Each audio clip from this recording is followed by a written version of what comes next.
ถ้าเราเคยเห็นข่าวล่าสุดก็ที่ตึกสตงที่ตึกสตงที่ว่าอยู่ดีๆกู้ภัยก็ดิ้นรนวิ่งหิวนะมีข่าวเนี่ยเป็นภพของสัมภเวสีนะสัมภเวสีคือผู้ที่แสวงหาที่เกิดคือผู้ที่ล่วงลับไปแล้วนะไปแล้วเป็นเปรตบ้างเป็นสัมภเวสีคือดิ้นรนหาที่เกิดหาทางไปไม่เจอกรรมของพวกเปรตนะเพราะความมืดครอบงำคือไม่เห็นที่มาที่ไปมืดสนิทเลยเขาเรียกว่าตายก่อนวาระพวกนี้เขาเรียกว่าตายแบบอุบัติเหตุนะแต่ถ้าเกิดว่าตายตามวาระเนี่ยจะเป็นวิบากกรรมเป็นอายุไข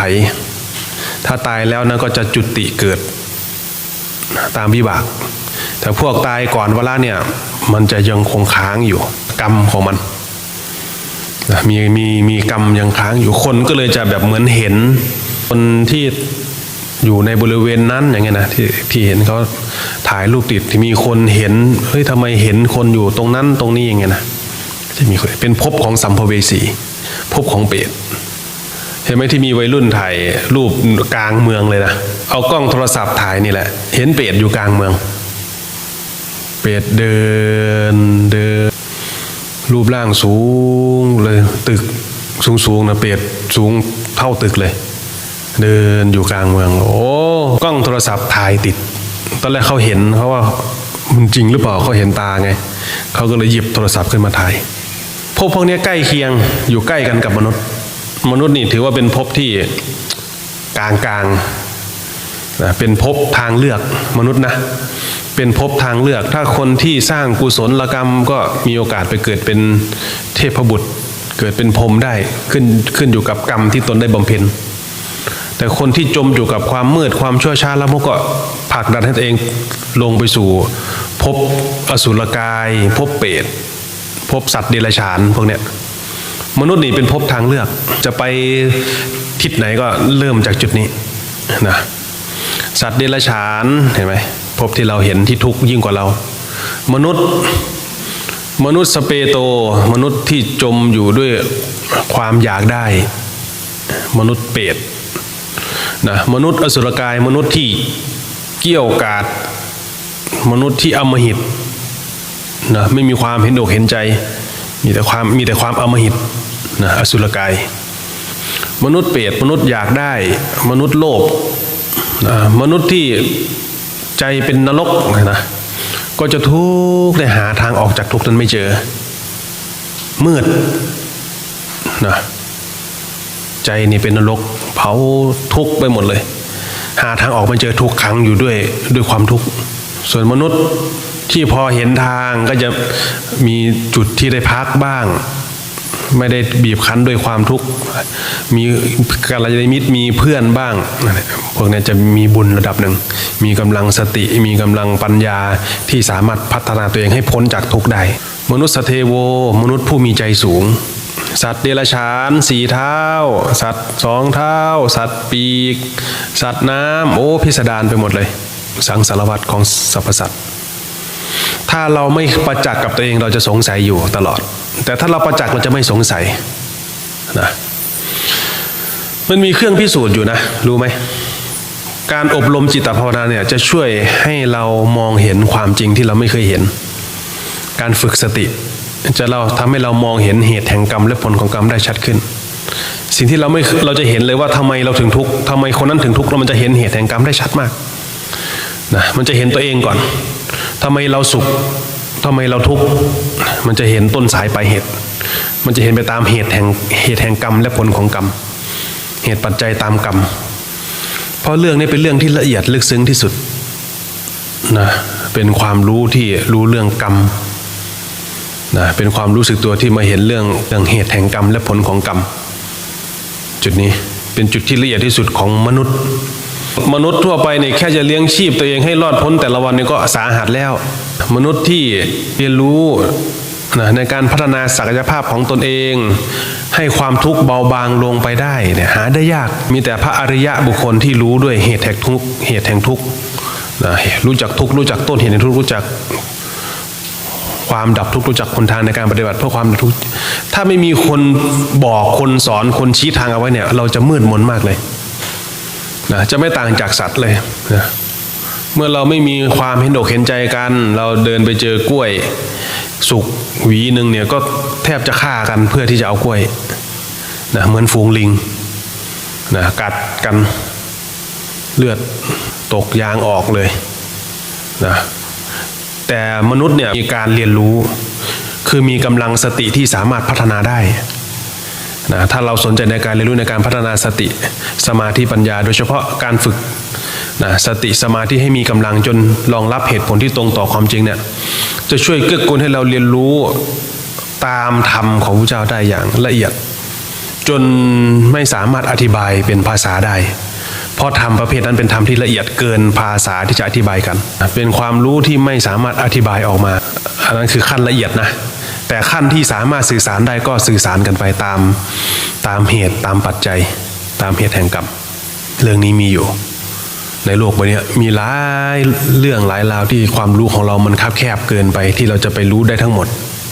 แต่สิ่งที่เราพอจะฝึกฝนได้นั่นก็คือกลับมารู้สึกตัวเมื่อเรารู้สึกตัวแล้วเรามองโลกตามความเป็นจริงเราจะไม่คัดค้านหรอกนะภพต่างๆการเกิดต่างๆนะสรรพสัตว์ต่างๆเนี่ยเราจะสามารถเรียนรู้ได้เห็นได้ถ้าเราฝึกสติสมาธิปัญญาดีแล้วเราจะมองเห็นได้โดยเฉพาะคนที่มองเห็นทางออกจากทุกข์นะอาศัยสติอาศัยสมาธินะการเรียนรู้พอบ่มด้วยการเจริญสติด้วยการเจริญสมาธิให้มีกำลังของความตั้งมั่นจะช่วยเกื้อกูลให้เราค่อยๆพ้นจากทุกข์ไปได้คือช่วยขี้คายความหลงไปได้เหมือนพวกเราเนี่ยเมื่อก่อนที่ยังไม่มีสติเนี่ยจะให้เราสนใจในธรรมะเหรอฝันไปเถอะเห็นไหมเหมือนชีวิตที่ผ่านมาของพวกเราหลายๆคนทุกคนอยู่ดีๆเราจะมายินดีในธรรมเลยไหมเราไม่รู้เพราะสติยังไม่มีกำลังนะมันยังเพลิดเพลินยังหลงอยู่แต่พอเราได้เรียนรู้พอเราได้เห็นโทษของความจมอยู่กับความเห็นผิดพอเราได้ยินได้ฟังมันก็เกิดการขี้คายต่างๆสิ่งที่เราเคยสงสัยมานานสิ่งที่เราไม่เคยได้ยินเราก็ได้ยินได้ฟังสิ่งไหนที่เราได้ยินได้ฟังมาบ้างแล้วก็จะเกิดความกระจ่างแจ้งคลายความสงสัยเสียได้สามารถปรับความเห็นให้ตรงตามความเป็นจริงได้จิตของผู้ฟังย่อมผ่องใสเรื่องเหตุแห่งกรรมและผลของกรรมนะเป็นสิ่งที่คือเป็นไปตามนั้นเหมือนที่เคยเล่าให้ฟังอะตอนที่ไปช่วยงานศพของลูกศิษย์ที่เป็นวิศวกรผู้หญิงที่ว่าน้องชายนะรถชนเสาไฟนะด้วยความเมานะเขารักกันมากนะพี่สาวกับน้องชายอายุ19มั้งจำไม่ผิดพี่สาวก็อายุประมาณ24แต่เขารักห่วงแหนกันมากทีนี้พอน้องชายเขาลาโลกไปเนาะจากความเมานั้นเขาไม่มีที่พึ่งไงเขาก็มีแค่พระอาจารย์เขาก็เลยไปหาพระอาจารย์ให้พระอาจารย์ช่วยหน่อยให้กำลังแบบเขาแบบเคว้งคว้างมากเลยเพราะว่ามันผูกพันกันมากนะพระอาจารย์จะไปช่วยได้ยังไงอย่างนั้นก็ไปที่งานหน่อยก็ได้ไงนะไปก็ไปเราก็ไม่ได้มีความรู้อะไรนะเรียกว่าคนเป็นประเพณีทางภาคอีสานนะเราก็จะเห็นเขาซื้อทางเคยเห็นไหมเขาซื้อทางตามโค้งตามหมู่บ้านตามอะไรเนี่ยก็จะมีซื้อทางเพื่อให้ดวงวิญญาณนั้นกลับไปสู่บ้านถ้าไม่ซื้อทางปุ๊บก็จะแบบค้างอยู่ตรงสี่แยกที่เราเคยทาง3แพร่งเคยได้ยินใช่ไหมทาง3แพร่งทาง4แพร่งทาง5แพร่งเนี่ยพวกนี้ไม่รู้ไปติดอะไรอยู่มุมนั้นมันไปไม่ได้นะมันก็เลยมีคนไปซื้อทางอันนี้เป็นวิชาทางหมอธรรมเขาทำกันนะเขาก็จะซื้อทางแล้วก็บอกกล่าวเจ้าที่เจ้าทางซื้อทางเพื่อที่จะให้ดวงวิญญาณเนี่ยกลับไปถึงบ้านถ้าเป็นอุบัติเหตุที่ยังไม่ถึงก็เรียกไปสอนขวัญไปเรียกขวัญเรียกภาษานะไปเรียกขวัญเอิ้นขวัญบายสีสู่ขวัญเนี่ยคือคนที่มีเหตุการณ์ที่มันกระเทือนที่สติมันตะเลิดอย่างเงี้ยนะสติมันตะเลิดไปปุ๊บก็ทำสอนขวัญก็ดีขึ้นนะคือมันเป็นอุบายของเขาแต่มันก็มีผลระดับหนึ่งตอนนั้นเขาก็ยังไม่รู้จักที่พึ่งไงเขาก็เลยอาศัยประเพณีนั้นวัฒนธรรมนั้นครูนั้นช่วยไปก่อนจนกว่าจะมาเจอพระพุทธอันนี้ก็คือเห็นได้ยากจริงๆนะพระพุทธเจ้า ธรรมะของพระเจ้าคือคนต้องมีนิสัยวาสนาจริงถึงจะรู้จักรัตนะอันประเสริฐจริงๆนะเพราะคนไม่รู้เขาก็จะอาศัยถือเอาสิ่งนั้นไปก่อนอย่างที่เราเห็นในสังคมของไทยเรานี่แหละแล้วก็จะเห็นเรื่องเป็นเรื่องปกติไปเลยก็เลยพาเราไปที่จุดเกิดเหตุไงแล้วก็ทำยังไงล่ะครับก็เรียกเขากลับบ้านก็ได้พระอาจารย์ว่าอย่างนั้นเราก็เลยบอกชื่ออะไรก็เอาชื่อมาอ่านชื่อนี้กลับบ้านนะพอกลับไปถึงที่บ้านมาจริงๆเว้ยตอนแรกก็ไม่รู้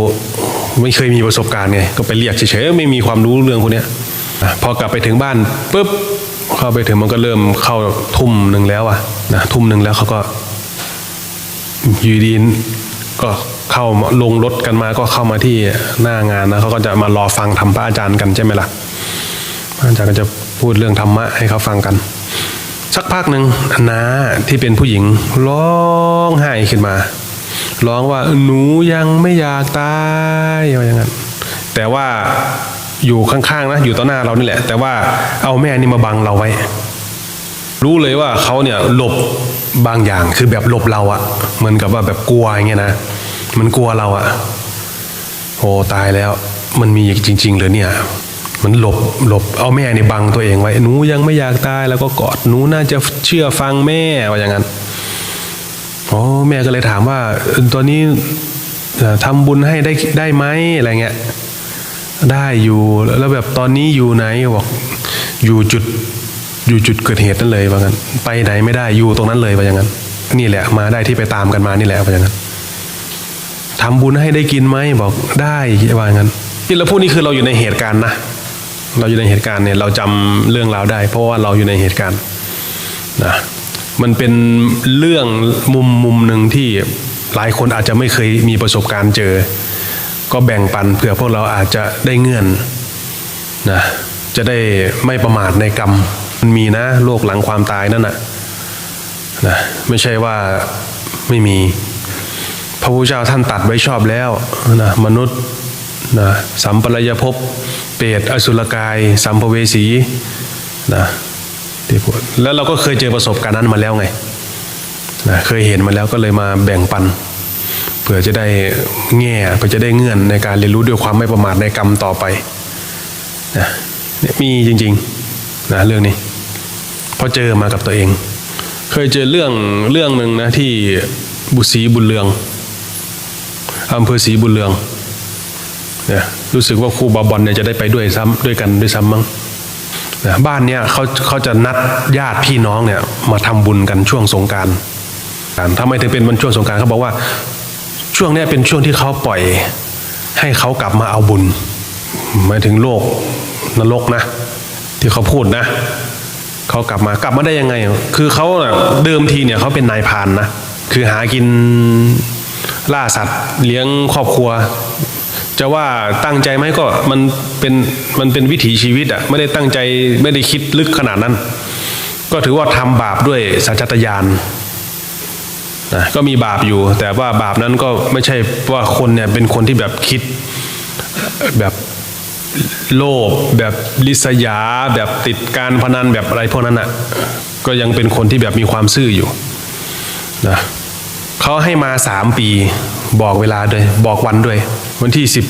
13 เมษาของทุกปีเขาจะกลับมาแล้วเขาก็จะนัดญาติพี่น้องเขาก็จะไปเล่าให้ฟังพอเขากลับมาเนี่ยทุกคนจะจำได้เลยอาการนี้เขาจะมีลักษณะแบบนี้จะพูดแบบนี้เขาจะเล่าให้ฟังเลยว่าญาติที่ไปอยู่กันยังไงนะคนนั้นอยู่ขุมนี้นรกขุมนี้โดนโทษแบบนี้คนนั้นถูกทรมานอย่างนั้นแกจะมาเล่าให้ฟังนะเราได้ไปปีที่3 ปีสุดท้ายแล้วเขาบอกว่าหลังจากปีนี้แล้วเขาจะไม่ได้มาแล้วนะต่อไปเขาจะไปเกิดเป็นแมวเนี่ยมาได้แค่เท่านี้แล้วนะเราไปเนี่ยเขากำลังสั่งลาเลยนะร้องไห้แบบญาติพี่น้องร้องไห้กำลังล่ำลากันเราก็ไปอยู่ในเหตุการณ์พอดีเหมือนกันนะได้ไปเห็นเขาก็บอกญาติพี่น้องล่ำลากันนัดกันมาทำบุญพระสงฆ์ก็ให้พรก็ร้องไห้กอดกันไม่อยากจากกัน ความพัดภาคของสรรพสัตว์สุดท้ายก็ต้องพัดภาคก็ต้องจากกันแล้วแกก็บอกว่าหลังจากนี้แล้วเราจะไม่ได้กลับมาแล้วเราจะได้ไปเกิดเป็นแมวอีกหลายชาติอยู่ว่าอย่างนั้นแล้วแกก็ไปอันนี้ก็คืออยู่ในเหตุการณ์ด้วยเหมือนกันเมื่อกี้ที่พูดไปนี่สีบุญเรืองนะสีบุญเรืองก็คือหนองบัวลำพูเนาะที่ลำปางนี่ก็มีที่ออกข่าวไงออกเรื่องจริงผ่านจอยายเงาเคยได้ยินไหมเรื่องยายเงานะยายเงาเนี่ยเขาจะสื่อสารกับคนนะถ้าอยากรู้จักยายเงาเนี่ยพิมพ์ไปเลยแอปแดงนะยายเงารู้ได้เลยเคยออกเรื่องจริงผ่านจอมาแล้วนะให้ไปหาเอาเองแล้วกันขี้เกียจเล่า เป็นเรื่องของโลกเรื่องสมมุติที่เล่าให้ฟังแบบเรื่องแบบนี้มันก็มีเหรออย่างเงี้ยนะ ไม่ใช่ว่าเห็นยังไงจะต้องเป็นอย่างนั้นนะใช่ไหมมันจะมีตัวที่มันเป็นอยู่ภายในมีคำถามมาบ้างไหมเขาถามว่าอะไรคือตัวเก็บบันทึกสัญญาของสรรพสัตว์ครับสัญญาไง ผู้รู้นั่นแหละผู้รู้โดยอาศัยสัญญานั่นแหละแล้วเราจะทำลายตัวเก็บบันทึกนี้ยังไงครับอาจารย์ครับเรียกว่าฝึกสติให้มีกำลังนะมันจะลื้อออกมาหมดเลยนะเมื่อวานได้เล่าไว้อยู่เวลาที่มันมีกำลังเนี่ยมันจะลื้อที่มันค้างคาพบนั้นพบนี้ต่างๆคนนั้นคนนี้ที่มันขึ้นมันจะขึ้นมาหมดเลยแต่ว่าความเพียรเนี่ยต้องถึงรอบมันนะความเพียรเดินจงกรมฝึกสติต้องถึงรอบมันถึงจะดึงตัวนี้ออกมาได้มันจะขึ้นมาหมดเลยแล้วจะถูกพังหมดเลยนะจุดนี้ต้องเกิดขึ้นจากความเพียรเท่านั้นนะเรียกว่าวิริยะมีกำลังถ้าเราเข้าใจคำสอนพระอาจารย์แต่ยังปฏิบัติไม่เข้าใจต้องทำความสงบไปก่อนประมาณนั้นเนาะครับพระอาจารย์โอเคได้เลย ประมาณนั้นฝึกสติไปเรื่อยๆเรียนรู้ไปไม่ต้องไปเร่งรีบนะธรรมะไม่ใช่เรื่องของการเร่งรีบไปไหนมันเป็นเรื่องของการเรียนรู้ไปตามเหตุมันเป็นเรื่องที่น่าแปลกอยู่อย่างหนึ่งคือเราจะเหยียบคันเร่งอยากจะได้อยากจะเป็นยังไงมันก็ไม่เป็นถ้าเหตุไม่บริบูรณ์อ่ะที่พูดนี่คือชี้ให้เราเรียนรู้ในการสร้างเหตุให้บริบูรณ์คือไม่ให้ประมาทแล้วก็เรียนรู้ในการสร้างเหตุให้บริบูรณ์ไปพอเวลามันบริบูรณ์แล้วเนี่ยเราจะรู้ว่าโอ้มันเป็นไปของมันเองนะแต่ขอให้เราสร้างเหตุไว้ให้ดีนะมันจะหมุนไปเองมันไปเรียนรู้เองมันจะฉลาดเองนะตัวนี้นะสร้างเหตุไว้ให้ดีนะทำความเพียรให้ทานรักษาศีลเข้าหาครูบาอาจารย์เนาะคบหากัลยาณมิตรแล้วก็ฝึกสติให้มีกำลังนะความฉลาดในการขี้ขายก็จะเกื้อกูลการศึกษาเรากราบนมัสการเจ้าค่ะมีคำถามว่าถ้าพิจารณาอสุภกายพังสภาวะนี้ในทางภาษาธรรมเรียกว่าอย่างไรเจ้าค่ะสติมีกำลังสติสมาธิปัญญามีกำลังนะเห็นความจริงมันจะคลายความสำคัญมั่นหมายนะเรียกว่าสติสมาธิปัญญามีกำลังให้เราเห็นตามความจริงสภาวะดูลมตาหลับลงลมหายใจหายตามเรียกว่าสติหรือสมาธิครับสาธุเขาบอกว่าเขาดูลมไปครับแล้วเขาหลับตามันหลับลงเนี่ยพร้อมกับลมหายใจที่หายไปตามกับตาที่หลับลงเขาถามว่ามันเรียกว่าสติมีกำลังหรือว่าเป็นสมาธิอะไรครับตัวนี้เป็นสมาธินะตัวนี้เป็นสมาธิจิตมันจะสลัดตัวออกมันจะแยกรู้ออกกับตัวจะหายไปลมจะหายไปเหลือแค่รู้เรียกว่าสมาธิแต่ตัวที่ไปรู้ทั้งกายทั้งรู้นั่นน่ะเรียกว่าสติรู้ทั้งสองฝั่งรู้ทั้งกายรู้ทั้งใจนั่นเรียกว่าสติแต่ตัวที่ทำให้กายเนี่ยระงับไปเนี่ยคือสมาธิเพราะความรู้มีกำลังนะมันจะแยกออกจากกายขอโอกาสครับพระอาจารย์จะรู้ได้อย่างไรว่าเราศรัทธาในพระพุทธพระธรรมพระสงฆ์ที่แท้จริงครับเรายินดีในการประพฤติปฏิบัติตามทางที่ท่านชี้ไว้หรือเปล่าถ้าเราไม่ได้ยินดีแสดงว่าเรายังไม่มีศรัทธาหรอกนะเรายังค้านท่านอยู่ แต่ถ้าเรามีความยินดีพอใจในการประพฤติปฏิบัติตามทานตามศีลตามจิตตภาวนาการให้อภัยการถอนความเห็นการสำคัญตัวแสดงว่าเราเนี่ยมีศรัทธาต่อคำสอนของผู้เจ้าเรียกว่าผู้ก้าวเข้าสู่ทางเดินนะ ขออนุญาตสอบถามครับพระอาจารย์นั่งดูลมบ่อยๆทำไมขนลุกทั้งตัวครับ เย็นมั้งนะมันก็มีหลายอาการนะเย็นลมพัดเย็นขนลุกนะปวดท้องเข้าห้องน้ำก็ขนลุกปีติก็ขนลุกอันนี้ก็ต้องลองสังเกตดูเอาเอง พระอาจารย์คะ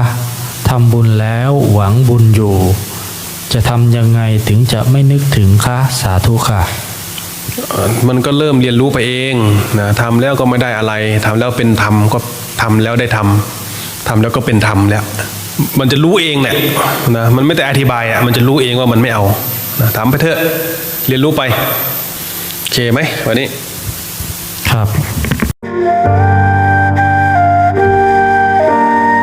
หากชื่นชอบคลิปดีๆแบบนี้กดไลค์กดแชร์กดติดตามช่องชอบธรรมของยายด้วยนะคะ แล้วพบกันในคลิปต่อไปวันนี้สวัสดีค่ะ